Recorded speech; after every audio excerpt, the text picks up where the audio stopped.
Hello, and thanks for joining us. We're here with Melting Pot's feature artist for the month of February, Greg Steps.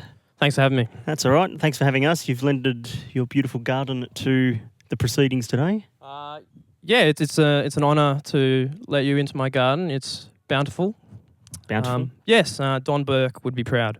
And we've got the lemon tree for shelter in case the Melbourne weather decides to go awry in the next couple of minutes. Or if we need a G&T, either or. Which is probably more for after the interview. But This is true. Anyway, professionalism.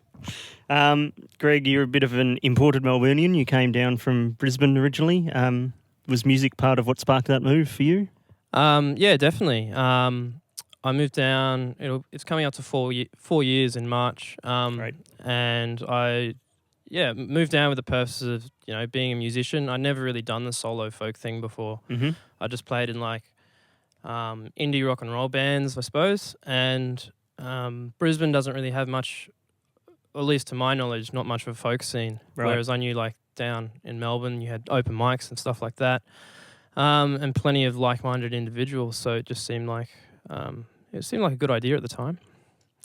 Yeah, and you'd mentioned the open mic circuit. You spent a long time sort of frequenting those and really building some connections. Do you feel that sort of helped you both as someone coming down from somewhere else and also you said you didn't do the folk thing before. Did it also help you with your performance aspect of things as well? Yeah, definitely. I think open mic's a bit of a dirty word, especially amongst real musicians.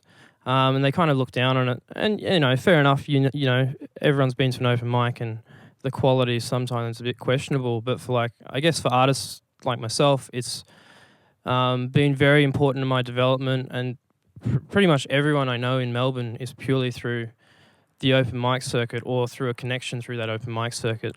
And in terms of my development as an artist, for want of a better term, it was just highly crucial, and it's very supportive. And you make a lot of mistakes, so it's pretty low pressure. I'd rather have done that than at important gigs. So yeah, absolutely. Yeah, makes sense. It's a good way to trial out new songs and new material as well, and get to know your definitely. own material. I suppose. And I think it's a really rich music scene in Melbourne, and people who talk trash about it should, give it another go. It's not it's not so bad. It's not so bad at all. I guess we mentioned some of your stylistic influences just before. Country certainly comes to the fore in a lot of your songs. Is that something that was an intention, or are you going for sort of your own sound? I guess everyone's sort of going for their own sound, but how did that sort of come about for you? It's a bit bizarre, I think, because I honestly don't listen to that much folk music. Yep. Or country is a genre I know very little about. Sure. I think maybe the connections through people like Neil Young and maybe a bit of Bob Dylan and Bruce Springsteen, though they're not strictly speaking country. But it was more songwriting that I was drawn to, and I think folk and country is it's an excellent format for just writing songs and writing pure songs, and there's not a lot of bunch of bells and whistles going along. It's just a person with a guitar or a piano, with a song to sing. It's like the bare bones of a song, completely stripped back, and there's little distraction, and I really am drawn to that. I guess because I just really like songwriting. So yeah, a rawness and a connection that you can make, I guess, in that simplified, stripped back.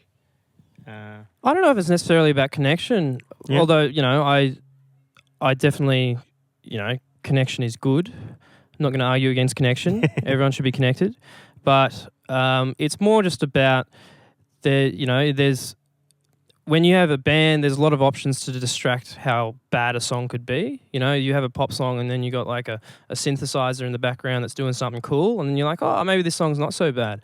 But there's no tricks to folk and country music. It's just, if the song's not good, it's not good. It's just blatantly obvious. Sure. So in that sense, I don't know. I look at it as pure songwriting. Great. Yeah, but connection's good too, Josh. Connection's a wonderful thing. We touched on that with the open mic. Yeah, definitely. Discussion. That's probably one of the best things about open mics, connection. You also released a music video last year for a song of yours, Early Hours of Morning. How was that process for you? It was the first music video you've done, I think? For myself, it was the first music video I've done. It was a very fun process. Yep. I'm a nobody, so no one's probably watched it, but you should watch it. I've seen it. But essentially, the premise is that it takes place at night, and I'm the only person around, so I'm the only person who appears in the film clip. It was quite handy because I can't really afford to pay actors or anything. Who can? And so I don't know. It was just a really fun process. Acting was really hard. I never realized that walking and trying to make it look like you're walking normally. I've never been so self-conscious about walking in my life. Yeah, sure. And they just said, just walk normally. I've never walked normally in my life. I've never thought about it. And then I was looking at the way I walked, and I didn't know if that's the way I always walked, if that was my natural walk. And they said, that's not your natural walk. You look like you're walking, and you know you're being filmed. I don't know. It took that was probably the hardest bit. Walking is hard to do. Yeah. Okay. Learning how to walk again. Learning how to walk again. Yeah, it's very profound. Sounds like there might be a song in that actually. Perhaps there's a song in yes, Josh. Yes, this is true. Your EP is about to come out. The Overland. Yes. With your band, the Not For Profits.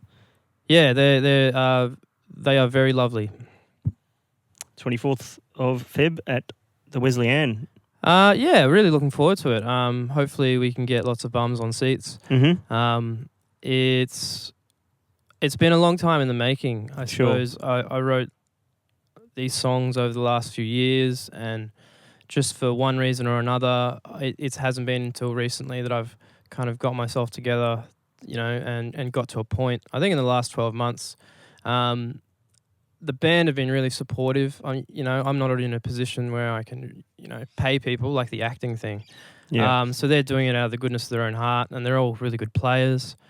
And it's just really gratifying to know. I think that's believe in the songs, and that's really cool. Just like the people are that generous, I guess, with their time and energy. So I'm really grateful for that. Great. And we'll have you play a song for the people at home. What are you going to play for us today?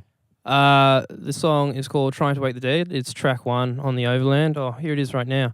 This artwork as well was done by a guy called Tom Cartoonist. He's a Melbourne graphic designer. You should check him out. He's really, really cool. I'm really happy with the way this turned out. So thanks so much, Tom. He also did the artwork on your single. Yeah, he did. Yep. And that's I guess it's a completely different style again. That one's a lot more lighthearted, whereas this is more, I don't know, it's probably more of a serious kind of thing. So the man has talent. Great stuff. Greg Steps, thank you for joining us, and trying to wake the dead. Yeah, thanks so much for having me, Josh. No worries.